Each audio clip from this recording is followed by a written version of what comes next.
1936年啊，OK， 好，来，新陈声。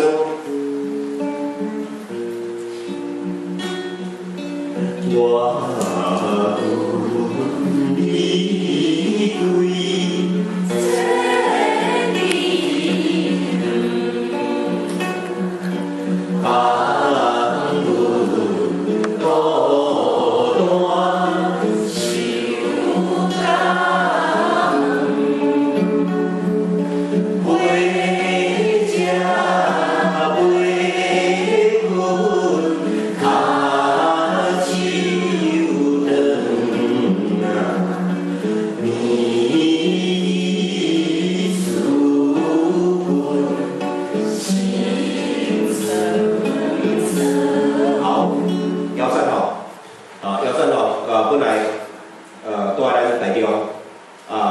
离非常算起来，你若想讲买迄个年代有闲啦，有闲个你就准备后死啊，对吧？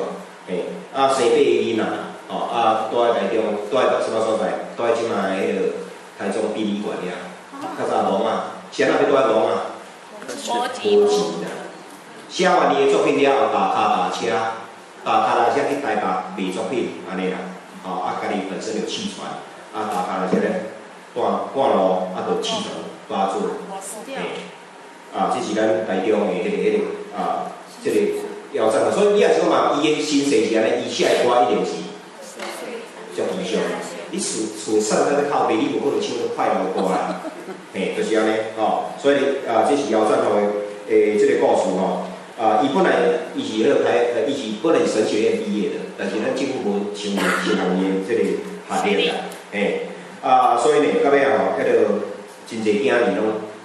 寄伫个孤儿院，前几年我看过伊个后生，佫住在咱台中，应该是迄个北屯个好，那到尾死了后呢，一贫如洗，还是他们伊个朋友捐款把伊买走。另外一个佫较惨，也是死葬身之地个，叫做苏某，毋捌了解嘿，后壁咱就唱个歌，就是农村剧个作者，较早有闲人，除非你想考上位安尼，遮尔。好用咱靠背，若无上好唔当，若无你就要死。